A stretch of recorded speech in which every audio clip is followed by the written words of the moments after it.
আগমনটা হচ্ছে ইংল্যান্ড থেকে। বাংলাদেশের ক্রিকেটে আজকে একই সাথে অম্লমধুর অভিজ্ঞতার একটা দিন, এবং ট্যাগলাইনে দেখছেন যে মুস্তাফিজের আসলে হলোটা কি। দ্য ফিচ, বাংলাদেশের পেস বোলিং ইতিহাসের সবচেয়ে আলোচিত ক্যারেক্টার যে কজন তার একজন, এবং মুস্তাফিজুর রহমান তিনি একটা ব্যাট লাকের মানে ব্যাট প্যাচে পড়েছেন। সেই ব্যাট প্যাচটা চলছে সেই আইপিএল থেকে। কলকাতা নাইট রাইডার্স এই যে ফিজের খেলাটা একদমই কনফার্ম ছিল, তাকে দলে ফেরানোর জন্য আমরা বিশাল একটা টেনশন দেখেছিলাম ফ্র্যাঞ্চাইজিগুলোর মধ্যে। অ্যান্ড বিট আফটার বিট, একটার পর একটা কলের পর শেষ পর্যন্ত বাংলাদেশি ক্রিকেটারদের ইতিহাসে 9,20,00,000 রুপিতে কলকাতা থেকে কিনে নিয়েছিল লাস্ট আইপিএলে। সেই আইপিএল রাজনৈতিক পট পরিবর্তন, নানা ধরনের ইকুয়েশন খেলতে দেয়নি মুস্তাফিজকে। মুস্তাফিজের ক্যারেক্টার, মুস্তাফিজের আইপিএল এ প্রত্যাশিত ভাবে খেলার যেই সম্ভাবনা সেটা নষ্ট হয়ে যাওয়া ডেফিনেটলি একটা হার্ট ব্রেকিং ম্যাটার হিসেবে সবার সামনে এসেছিল।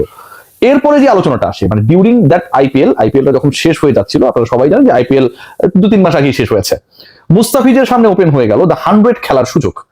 এবং 100-এ যে কজন ক্রিকেটার পিকড হয়েছেন মুস্তাফিজকে দলে ফেরাতে মোটামুটি একটা বড় অঙ্ক ব্যয় করেছে তার টিম। 1,00,000 পাউন্ড মানে প্রায় 1.5 কোটি টাকা বাংলা টাকায়, বা তারও কিছু বেশি, 1,70,000 টাকার কাছে, 70 লক্ষ টাকার কাছাকাছি মুস্তাফিজুর রহমানের সেই prize and Mustafiz the 100 scale ban. Bangladesh cricket board NOC সংক্রান্ত যেই ধরনের ইস্যুস গুলো ক্রিয়েট হয় ক্রিকেটারদের এরকম বড় আসলে খেলার ক্ষেত্রে, সবকিছুই ক্লিয়ার করে দেওয়ার পরেও শেষ পর্যন্ত সেখান থেকেও মুস্তাফিজের খেলা হচ্ছে না। IPL then the 100 and Zimbabwe সিরিজের মাঝপথে মুস্তাফিজ কিন্তু দেশে ফেরত আসলেন। এই যে ইনজুরি, মুস্তাফিজ ইনজুরিতে আমাদের নাহিদ রানার ইনজুরি সংক্রান্ত ইস্যুস গুলো আমরা জানতে পারছি। প্রিমিয়াম পেস বোলিং ডিপার্টমেন্টে আসলে যারা বাংলাদেশকে নেতৃত্ব দেয় সেই তাদের একটা বড় অংশ, ইনফ্লুয়েন্সিয়াল পার্ট, ইনজুরির সাথে লড়াই করছে।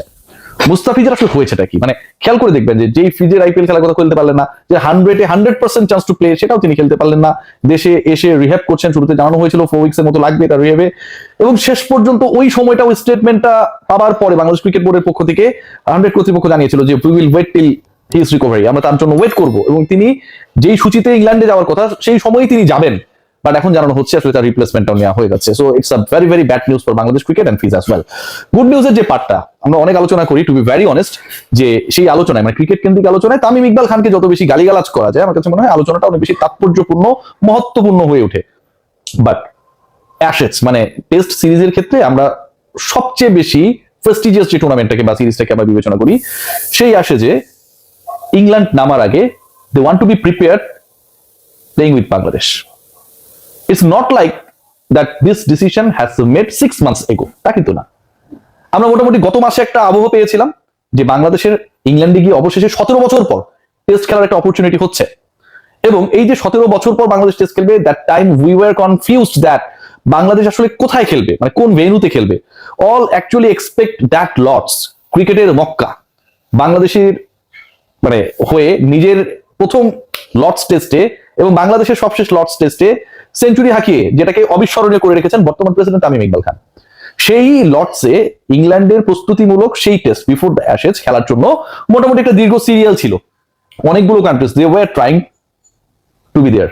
শ্রীলঙ্কা সেই লিস্টে ছিল, উইন্ডিজ সেই লিস্টে ছিল, এবং এই দুইটা কান্ট্রিকে শেষ পর্যন্ত বাদ দিয়ে বাংলাদেশকে চুজ করা হয়, কারণ বাংলাদেশের যে cricket diplomacy under the Presidency of Tamim Iqbal Khan, it played a very significant and rational role to display Bangladesh cricket and its test development.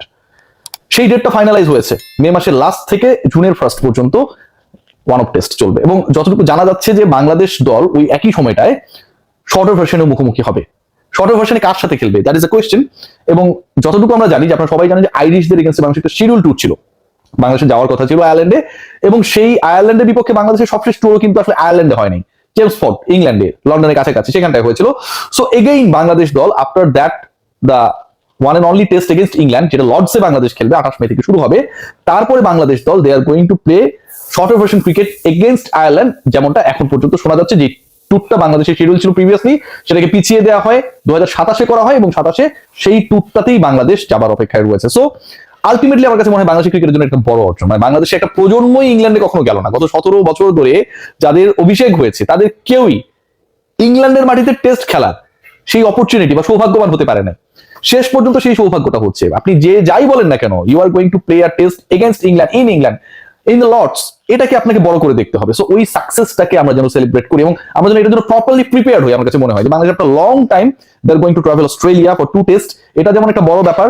Then after 17 years Bangladesh is planning to play only test in England against their team in the Lords, এটাও আমার কাছে মনে হয় it's very very prestigious for Bangladesh cricket board and all of us.